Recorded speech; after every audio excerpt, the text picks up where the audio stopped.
Okay, so we're here for the second day of Brighton, April 2026.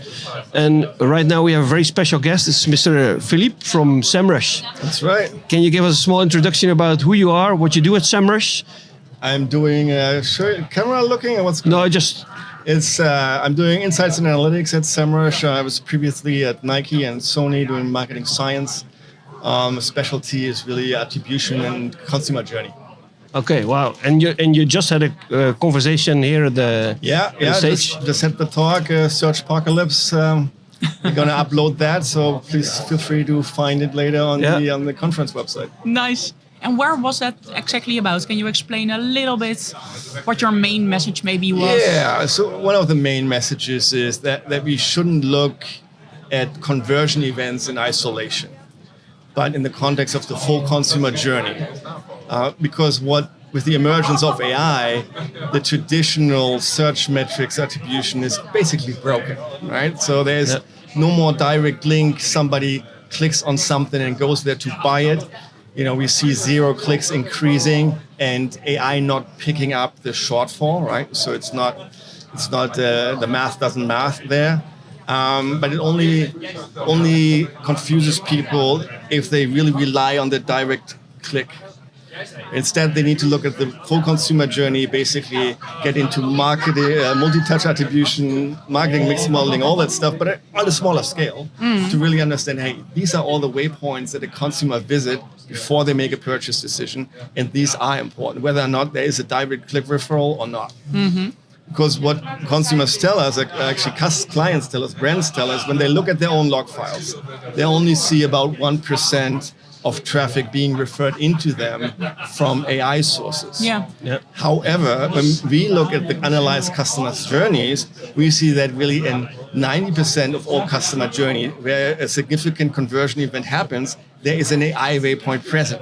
Okay. Right? So that means it's almost 90%, not 1%. Delegates, please begin to make their way to their chosen conference venue.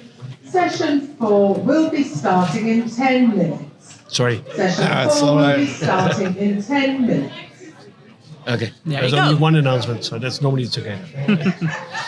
So, we were talking about attribution. That is right. And we're talking about attribution in the way that AI doesn't get the credit it deserves, and search doesn't get the credit it deserves right now. Right? And that because people get hung up on the direct click referrals, and they don't matter. They, in my opinion, never mattered. But because they were conveniently accessible, a lot of people used them. Yeah. But obviously. isn't it time a little bit maybe, I think before the digital age of marketing, people would just do anything and it was not really attributable. And I think for a very long time, attribution was very easy to do. Attribution is, like you say, it's becoming more and more difficult. Do we still need to always try to properly attribute everything? Or so I want to disagree with that. I don't think attribution was ever easy. What did happen is that Google and other people gave you a metric that you easily relied on and kind of let it go instead of really looking into it. But attribution does matter, and there's a very, very easy way, and always has been, existed 20 years ago, exists today. If you want to know the impact, the incremental impact of your efforts, turn it off. Turn it off for a month. If you say everything is AI now, don't buy Google Ads for a month and see what happens. And then if nothing changes, actually, okay, it wasn't incremental for you. Or block all AI traffic to your website. Right. Or and then turn it back on and you see it come back, right?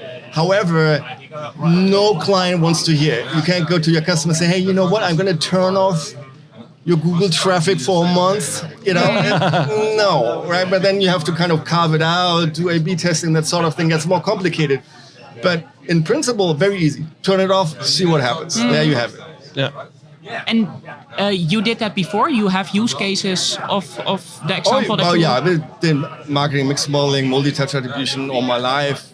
As I've said, at Sony and Nike. Yeah. So all these things. Yeah. And there's different levels of sophistications, but at the end of the day, it's still the same thing. You create a holdout group of customers that you can isolate, but you know they don't get that. Yeah. And if you have big enough reach, which companies like Nike and Sony obviously have, right? Then you get meaningful insight. You can turn those off, so you lose a little bit, right? But you don't lose the whole pie. Yeah. What is also dangerous, specifically in brand marketing, if you turn it off for too long, you're not going to be able to dig yourself out of the hole, right? So you got to be very careful how you do it, right? But it is, the principle is easy. Turn it off, see what happens. And I think in Semrush, you're at an ideal position because you have so much anonymized data of all those different industries, of all those different customers you have. Yeah, it's amazing. So we actually have the world's largest panel of passively observed behavior. It's about 20 billion events, 20 million active users. So we can see things that even Google can't see, right? Google knows what you search for, your email, all that stuff. But they can't map out the customer journey where you say, hey, this guy went on Reddit, then he searched on ChatGPT, then he went to Amazon. They don't see that, but we can see that in the data, all perfectly anonymized, no PII shared or even processed, right? But that allows us to really create these completely unique insights. And what that does for a lot of our clients is they actually don't need to do what I just described to turn it off, because we have those examples in the data at one point. Yeah. Because we know, hey, this guy never was reached with this. Let's see what his purchase behavior is. Yeah. So there you have the incrementality test basically built in without actually having to plan it. Yeah. So it's one of the actually applications of our data is that A/B testing, so to speak. Wow. And is it possible for you to explain a little bit more how reliable that data is that you gather in Semrush? Because a lot of people do use Semrush, of course, here visiting Brighton SEO. And that is a topic that's constantly came back. Like, we have a lot of data in tools like Semrush, but how reliable is it? So the data that I mostly work with is the behavioral observed data. And that is 100% accurate because it's just behavioral observed and it's not scaled, it's not modeled, right? It's not probabilistic. We have a lot of people who work with smaller panels and then they get asked, hey, but is it this? Is it national representative? Is it the other thing? And then they start messing with it. Yep. They start multiplying it to make it bigger. Yeah. They like cutting it. And then you basically create a synthetic data set, which is used here a lot. And it's okay sometimes. It's one of the words we heard a lot here. But it's fake data. It's made up. Synthesizing is making stuff up. Analyzing is taking it apart. If you have synthetic data, you made it up. There are some applications for that where that is perfectly fine. Most are not. But synthetic data actually has sounds scientific, right? So people kind of have some positive attitude towards this. They should be very careful with synthetic data in general. So we, in general, in my specific lane, in the consumer journey analytics, we don't have the problem because the data is accurate, it's there, it's not modeled. When it goes to other things we do where it's more rolled up and things that there can be little error factors folding into the data, but way to their chosen conference venue. Session 4 will be starting imminently. Awesome. Thank you. Okay. But I would say that the data, the Semrush data is definitely the best in its class in the industry. And I get paid to say that. Of course. But still, you are, because I really try to understand how you guys get that data as well. Like, you also have to work with estimations, right? And you also have the influences now by all the differences in the search engines. So so there's a different team that specifically does like the search metrics type reporting. I'm not working too closely with them. As I said before, I'm more on the consumer journey behavioral observed data, and there is none of that. There is no estimation. So how do you get the data? We work with we have different. It's you would have to sign an NDA, right? But it's basically different discrete sources. They are varied enough to ensure it's not just one certain demographics. It comes from many different bases and many different use cases. But what it is it tells you where they come from, and where they go next, right? And that is really happened. And Yeah. we know that is a single person who did that. We don't know who that person is, and we don't want to know. There's no PII process or use. Yeah. But that enables us to make real decisions, right? Sometimes in some very specific use cases, the data is too small. We don't have enough people where we say, hey, I can't trust this. Yeah. And then we don't talk about it. Or we say, hey, we use it directional, right? Yeah. But in general, none of the issues you have usually with a lot of other companies. We have here's 1,000 people, and now I'm telling you that represents all of Dutch. No, we don't do that. And then next to using all of this data and giving very interesting talks here, for example, just right now at Brighton, how are you within Semrush using this data then for marketing purposes, for example, and shaping your marketing strategy within Semrush? Oh, I'm not. That's the marketing team. I can't speak for the marketing team. They're not going to help me market anything ever again. But yeah, we use our own tools, right? You can't trust a cook who's skinny, who doesn't eat his own food. We definitely use our own tools to inform that. And our success at the marketplace kind of speaks for itself, right? There's a reason why Adobe acquired us and not other people, right? So Yeah. Trust their research. Did things change after Adobe acquired you guys internally and how you do certain processes? We're still full steam forward with our original strategy. Adobe believed in that enough to get us on board. I'm sure over time things will change, adjust, and merge, but I have no visibility into that. That is above too my early. pay grade. Yeah, of course. Hey, and maybe you can explain a little bit to our listeners what the vision of Semrush is about. Actually, the complete search engine or GEO or whatsoever you want to name it in the upcoming few months, years. We obviously can only share so much because there are competitive considerations, but we definitely see a surge in AI merging completely. I was actually just talking about it. They're completing each other. They're working together. Each of these products learns from each other, so they become more similar. And we help our brands, other marketers and agencies to really stay on top on that and use it at the right page. At the same time, we also really prepare for the agentic future, right?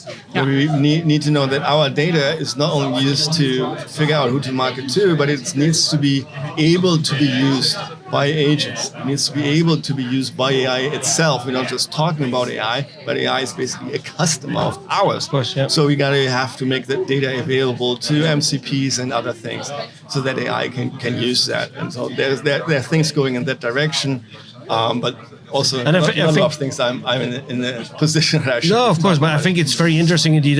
Where you a couple of years ago you would use a product like Semrush, and you would have to use it on the terms of Semrush, and you guys decided, okay, this is how we represent the data, and this is how you can work with the data.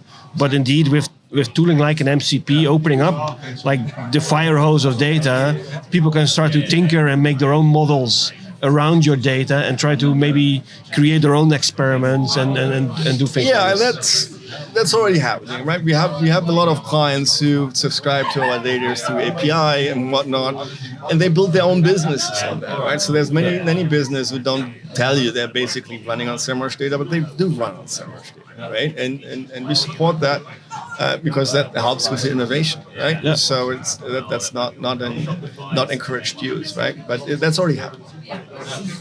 Okay. Hey, and if there is one single thing that you can advise to us and our listeners from a Semrush point of view, what would that be? Or if there's an NDA for this, you can also do it from your own personal view, That's of course. also fine. I mean, in this industry, things have always been changing. Search engine updates, like cookies dead, cookie not dead, AI. So I think this is an industry of people that is so nimble to adjusting that it would be preposterous to give like, hey, you guys need to look at that. You either already know that or you're already doing that. One thing that because I'm the subject matter person for that, I feel really strongly about is to really look at consumer journeys holistically, right? Because the click attribution even though people think it used to work, right, when it was higher, and now that it's lower, they say, oh, it doesn't work. It's the same methodology. It never actually worked. But we're more comfortable relying on it. Yeah. So really moving towards the more holistic view to understand what are all the touch points, how are they influencing, what happens before and after conversion, and then focus your marketing message on that.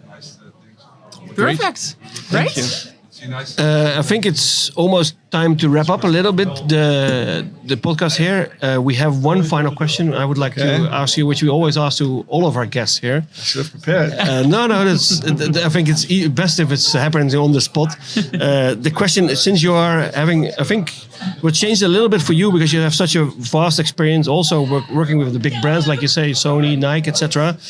What in your career as you have is up until right now, what was sort of like the biggest, let's say, marketing fuck up that you ever did and still remember up until this day?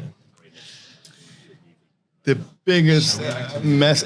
I wasn't personally responsible for that, but what we did see at Nike early on through the search data is that we weren't winning in running anymore.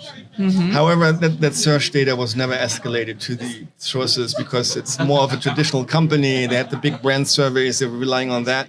Like going for something to search data for support such a big statement, nobody was comfortable doing that. Mm-hmm. And then Nike lost its position in running and is trying to get it back, right? But the data was there.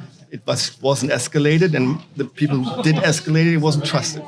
So I think that I wasn't personally responsible for that, but I saw it happening. So I think that's an F up. So what is then the best learning out of this? The best learning is be actually really data driven. Yeah. Beginning to end, right? And challenge things and say, where's the data escalate for that? It, be really clear. Right, but it's like there's the bigger the company, the more difficult it is to get heard, right? So that comes with its own challenges and politics and whatnot. So it's not an easy answer, but it's listen to the data. And if the data tells you something that other people need to know, you need to tell other people about it. Dare to speak up. Yeah, speak up. Okay. Now that is see something, say something, right? Very helpful to end this episode, I think. Thank you very much again to end your Brighton adventure here at this podcast table with us. Thank you for having me. Have a good trip back home. Thank you. And have a lovely day. Take care, bye. Thank you. Thank you so much.